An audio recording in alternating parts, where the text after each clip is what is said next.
Okay, Assalamualaikum warahmatullahi wabarakatuh. Teo from TM Radio FM Cotabato 94.7. So, my question, sir, is paano po ninyo matinitiyak ang kaligtasan at seguridad ng mga pasahero po ninyo? At meron ba kayong mga programa para sa pagsasanay ng inyong mga driver o maneho?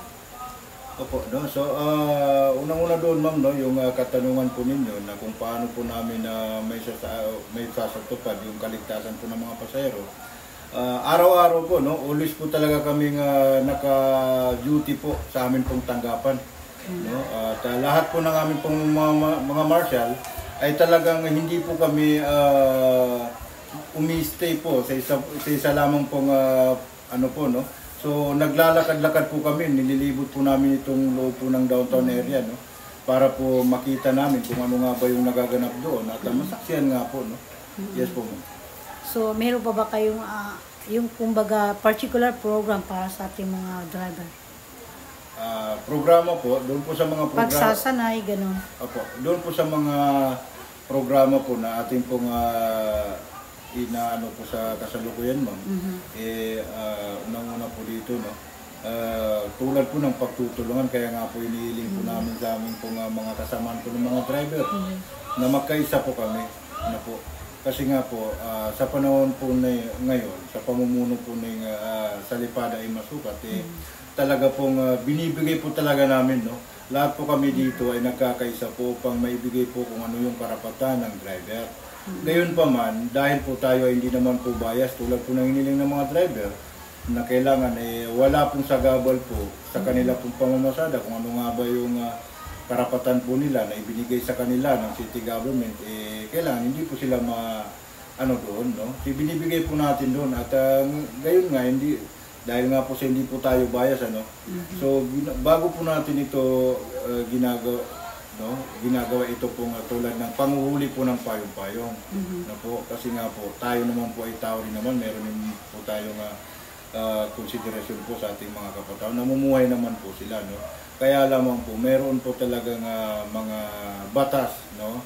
Kasi nga alam po natin lahat po, ma'am, na ito pong payong-payong, no? Unang-una po kasi dito, bago po ito nakapamasada ay nakarehistro po ito sa kanilang mga barangay, no? So ngayon, ibig sabihin po nito, meron po talagang boundary, no, na ibinigay po sa kanila ng kanila pong barangay kung saan sila pwede mamasada o yun ang kanila po talaga rota.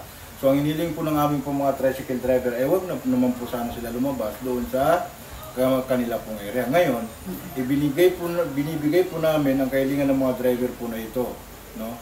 At kahit nga po, gaya nga po ng sinabi ko kanina, hindi po tayo bias. So kailangan, bago namin talaga ipasa to pa dito, kailangan yun naman po aming mga tricycle driver, kailangan maayos din naman po yung mga unit nila. At hindi rin naman po sila lumalabag po sa batas. Kasi nga po, ang mangyari, kung huli tayo ng huli ng mga payong-payong, no, mga sinasabi natin walang mga lisensya, no po, no? So walang mga permit, walang mga UR po yung mga ano nila, URCR po yung mga makina nila.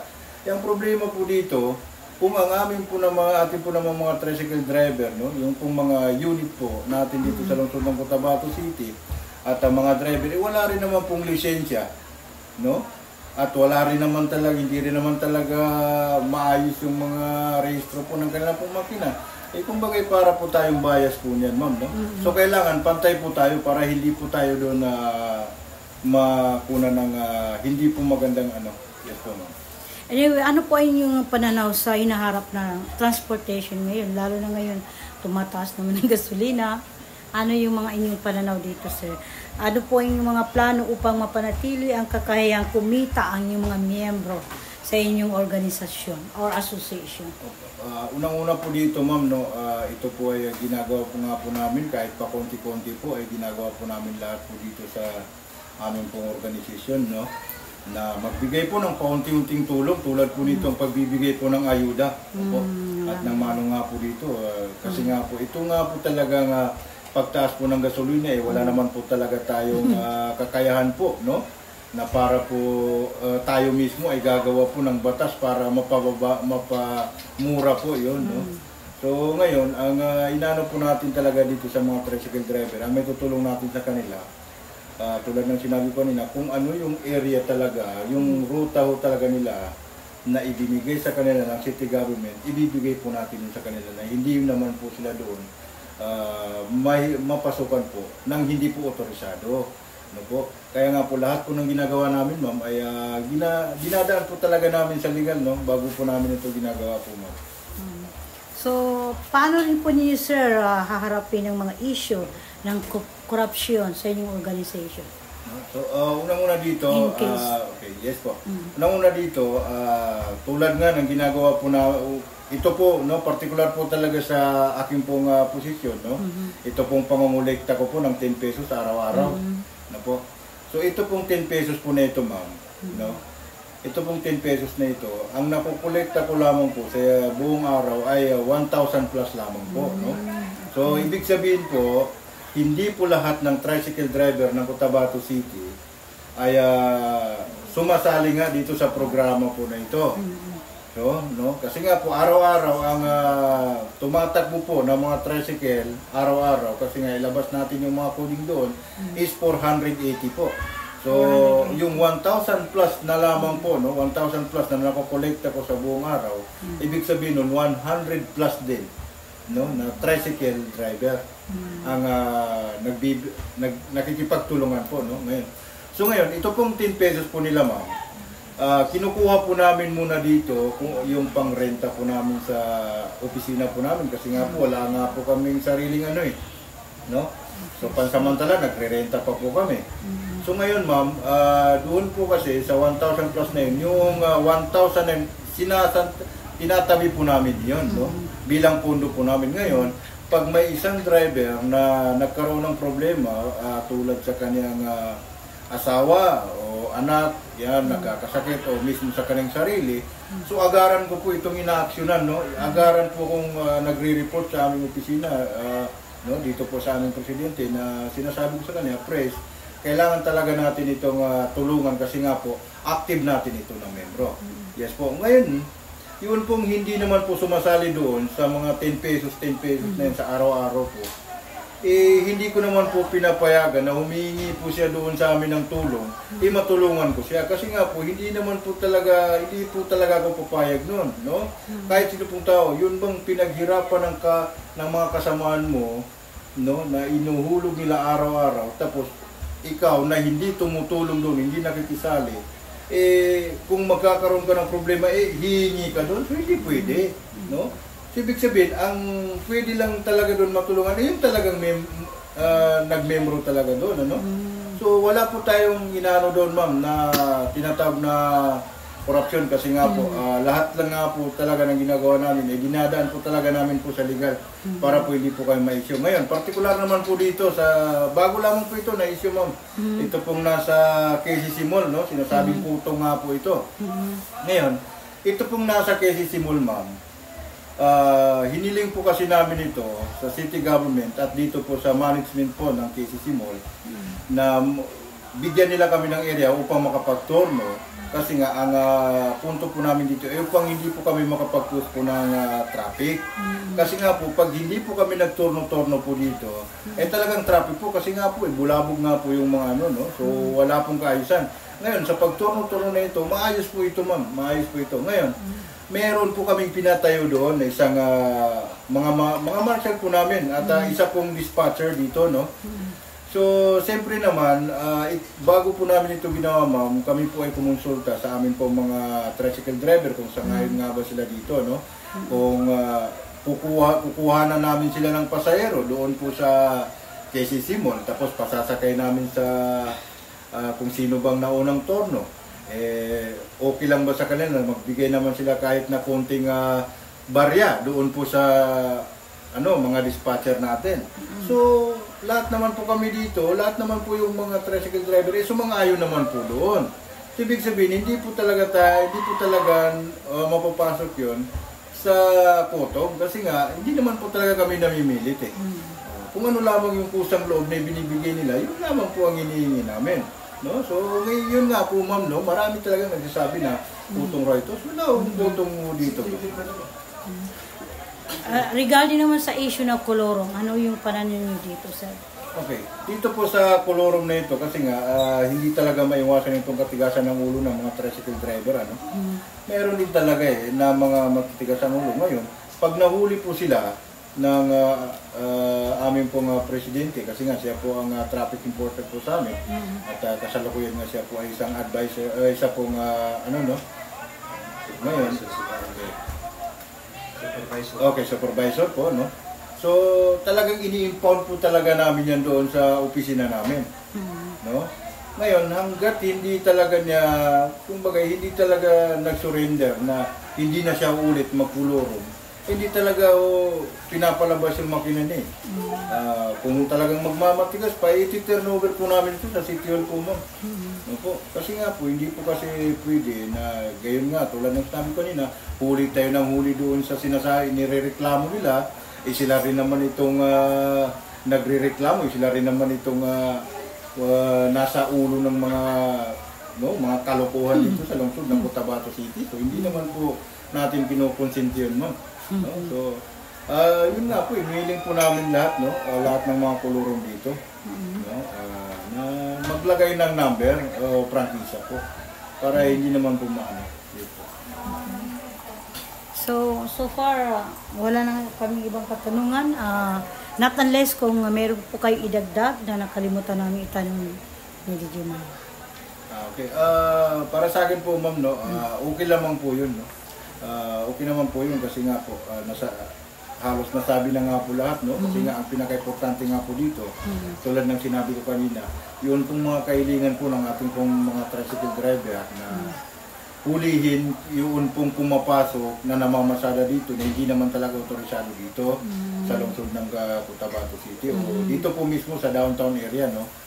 So, binibigay nga po natin ito sa kanila at dinadaan po natin ito sa legal, kaya inuuli po natin. Ngayon, upang hindi po tayo mapagsabihan po na bias, bago po talaga po natin gawin yung mga ganong mga reklamo nila, kailangan unahin po muna namin yung mga unit namin, ipasaayos namin po, ma'am. Kailangan yung mga driver po namin, meron po silang mga lisensya, yun pong mga makina nila, kailangan po nakarehistro po ng maayos yan. Yun pong mga pintura po nila, napinturahan po ng maayos yan, no? Yun pong paglagay po ng mga number ng prangkisa nila, nasa maayos po para maganda naman po tingnan, no po? Kasi nga po, mahirap naman po kung one-sided lamang po kasi tayo nakabase po, ma'am. Okay sir, so far, so much for that. Maraming salamat para sa pagbibigay mo sa amin ng oras. So yan po ang buong panayam kay spokesperson Mike James Antulan Uto. Isa po siyang martial collector ng Bangsamoro, Cotabato City, Tricycle Operator, Driver Transport Cooperative. Maraming salamat. This is Taya Abdul Karib on 94.7 TM Radio FM Cotabato. Basta radyo. Ite mo niyan.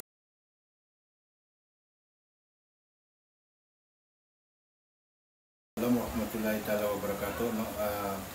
Una-una, ang pinapatupad po ng organisasyon po ng BCC Toda ay unang-una dito na sinusulong po muna natin yung pagkakaisa ng lahat ng mga tricycle driver.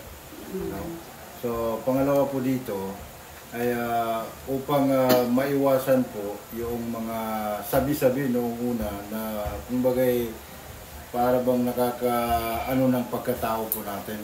Yes po, ma'am. Bali sir, ano po ang mga hamon na madalas ninyo pong hinaharap sa inyong posisyon at paano niyo po ito siya nalalagpasan? Okay, so ang mga hamon po, particular nga dito sa aking pong so maging sa aming pong presidente ay may paunti-unti naman pong mga banta, ganun. So hindi po namin yun pinapansin, bagamat doon kami humihingi ng gabay mula sa Allah Subhanahu wa Ta'ala na naway protektahan niya kami sa mga ganitong sa lahat ng gawain namin sa araw-araw, kasi nga po wala naman po talaga kaming hangad na hindi maganda dito, kundi ang hangad namin dito ay upang magkaisa ang lahat ng tricycle driver, hindi lang po sa mga tricycle driver, kung hindi po sa lahat po ng Bangsamoro, and gayon din naman po sa Christian community po, Moro and Christian community ay magkaisa. Yes, ma'am. Bali sir, ano po ang mga hakbang na ginagawa ninyo upang mapanatili ang kaayusan sa kalsada at maiwasan po ang mga aksidente? No? So, particular nga po dyan, ma'am, no? Yan po nga tulad po ng mga abusadong mga tricycle driver, no? Hinuhuli po natin yan sila at pinagmumulta, no? Pinagmumulta natin sila sa kanilang nagawang pagkaabusado kasi nga po kailangan po kasi dito pag nakasakay po kasi sa atin ng isang pasahero kailangan talagang kumbagay ipinaubaya po niya sa atin yung kanya pong buhay, so kailangan maging maingat po tayo, no? So pangalawa po dito, ma'am, no, yun pong mga kailangan yung mga tricycle driver o yung mga unit po nila nasa maayos na, no? Kumbagay wala po itong mga yung bang pangteta, no, ano, so nakapintura po ito ng maayos, no? So ayun po, no, hindi po natin kinukonsente yung mga kaskasero po, mga driver. Opo. Sir, huling katanungan ko po, ano po ang inyong mga rekomendasyon para sa mga motorista upang maging mas ligtas at responsable sa pagmamaniho?